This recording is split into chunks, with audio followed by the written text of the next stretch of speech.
Hey friends, what's up? Phillip here with Points of Phillip, and I'm actually coming to you on location once again, this time from Washington, D.C. because, well, there's some interesting rumors about the Ritz-Carlton card that, well, I just had to talk to you about. But before we get into that, I want to ask you guys to like and subscribe. Doing that helps me and YouTube know that what I'm doing is helpful for, well, people like you. And also by doing that, that helps other people to see the video too, which, well, I really appreciate it. Also, if you'd like to go ahead and support the channel in a different way, we have memberships available. The lowest tier gets you access to all of my members only videos, which drop once every weekend. And then we also have the middle tier, which allows you to have early access to all of my videos. And then there's also a upper level tier, which gives you personalized access to credit card recommendations and other kinds of advice.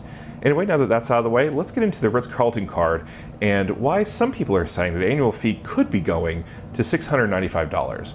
But let's get into that now. So basically, there was a Reddit post, and in this Reddit post, this user says that they tried to product change one of their Marriott cards, presumably the Boundless card, and they were trying to product change it, but the representative that was on the phone said that the annual fee was going to go to $695. Now, the reason why this is interesting, first of all, it's the current annual fee of the American Express Platinum card, but also Chase just recently changed over their Chase Sapphire Reserve card to $795 from $550.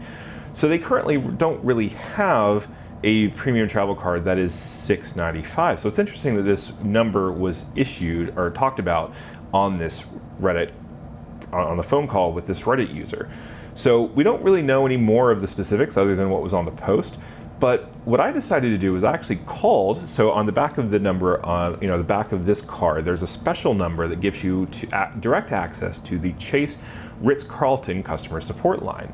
And so on that phone call, I talked to a representative, and she said basically that she isn't able to see anything as far as an annual fee increase on the Ritz-Carlton card as of now, but she did say that the only thing that they've changed on their end is the Chase Sapphire Reserve, which of course has been confirmed for, well, a while now.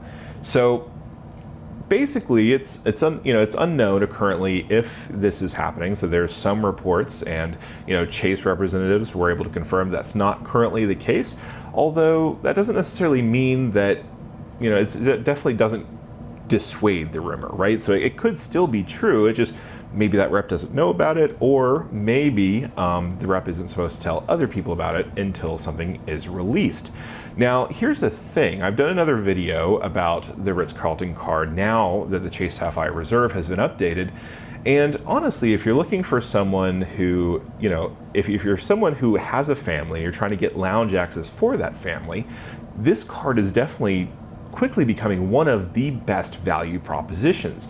Now, before this, also, if you had the Capital One Venture X card, that was a great way to get lounge access for your family as well.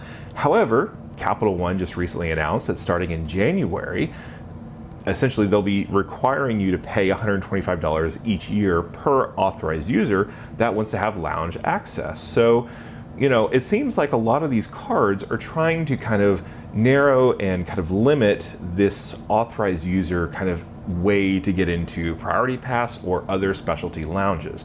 So it's going to be interesting to see what happens, but what I can say is that essentially, it seems right now, despite this rumor, the Ritz-Carlton appears to be kind of fully intact, but I will definitely keep you updated with what's going on as things progress. But what I do want to do is kind of talk to you about the Ritz-Carlton card again, why you might want it, and then how you can get it. So anyway, that's the end of the news part. Let's take a look at the Ritz-Carlton card. So the Ritz-Carlton card currently has an annual fee of $450, but you have a pretty decently open travel credit. So that comes, according to the terms and conditions, it's $300, and it's supposed to be for airline incidentals. However, because it's very similar on the back end to the Chase Sapphire Reserve's completely wide open $300 travel credit, a lot of the reps, at least from what I've seen on Flyer Talk and Reddit and a few other places, they seem to kind of be a little bit confused, and they're kind of able to apply that credit to other kinds of travel-related purchases. I've heard some people be able to successfully use it for hotels, some rental cars, things like that. And of course, your mileage may vary because, well, the terms and conditions are what they are, but it is possible. Now, the only data set that I have for my card is I was actually able to use that travel credit to help pay for some fees that I had to pay for a reward redemption with Virgin Atlantic. And so, well, that ended up being used exactly what it's supposed to be used for. So I can't really offer anything else on that front. In addition to that $300 travel credit, though, you also get access to an 85,000 point free night award annually with Marriott. And so this 85,000 point award can be topped up to 100,000 points if you have any other Marriott points. And that can really go a long way towards kind of subsidizing kind of a high value vacation, right? So a lot of these nights you can get like Ritz-Carltons and Hawaii's and a bunch of other options. And well, I got into some of those in this video up here. So, take a look at that and see what you think about those options. And some of those options are actually pretty nice as far as the cent per point goes. Some of those I think were just a little bit over 1 cent per point, which is kind of unheard of in the Marriott space, just because a lot of their points tend to be, well, a lot less worthwhile. So another thing you need to talk about with the Ritz-Carlton card as well is the fact that they do have incredible travel protections. They also have primary rental car coverage protected, damage protection, which can cover up to $75,000 of damage and or theft to a vehicle. And then they also have roadside assistance, so that covers 4 instances of roadside assistance. And that can be jump starting a car, that can be fixing a tire, that can be towing, things like that.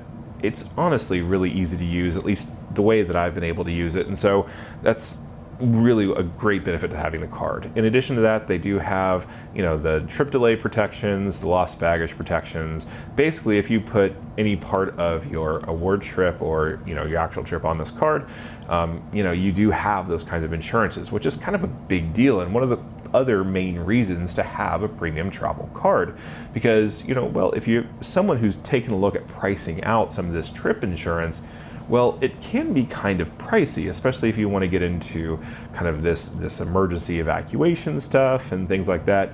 So, if you want to kind of subsidize that part of your travel as well, then having a card like the Ritz-Carlton can really help you. Now, currently, things appear to be open. Now, we are seeing some reports on Reddit where they are pushing back a little bit on some of the product changes. However, there are also equally almost as much people, if not more, in those comment sections on those posts saying that they were able to successfully product change as well. So it seems like, for the most part, product changing from a Marriott card issued by Chase to the Ritz-Carlton is pretty standard and pretty well, kind of universally accepted, at least currently. So if you wanted to try to get the Ritz-Carlton credit card, now it's one of those cards that you actually can't apply for, but what you can do is you could actually sign up for the Marriott Bonvoy Boundless card. And the reason why you want to do that is because that currently has an all-time high 5 free night award offer. And each of those 5 free nights can be, they're valued at 50,000 points, and they can be topped up. At least they were able to be topped up last year when I had the same sign-up bonus. And so that's really a nice way. So here's the thing, that card, the Marriott Boundless card, is a $95 annual fee. And after the end of having it for the first year, you get a 35,000 point free night from Marriott, which means essentially just by holding that card, which gives you Marriott Silver status, it definitely more than pays for itself if you stay at a Marriott property at least once per year. So here's the thing, if you get the card, you get the 5 free nights. That's an insane value in any way to do it. And if you want to, there's a referral link in the description below. I really appreciate any, if you use that, just make sure that you get that 5 free night award.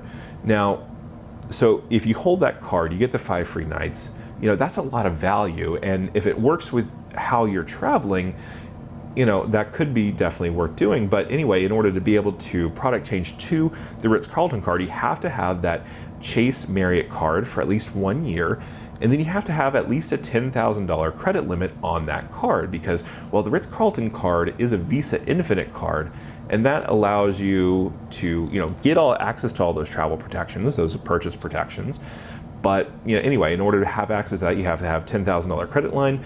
But the good news is, if you do have, if that particular credit line isn't $10,000, but you do have another card with Chase, you can actually very easily move some of that credit line over to this account, and you can do that in the same call too. So basically, the Ritz-Carlton pretty much doesn't look like it's changing the annual fee anytime soon, at least according to what I was able to say, despite some rumors.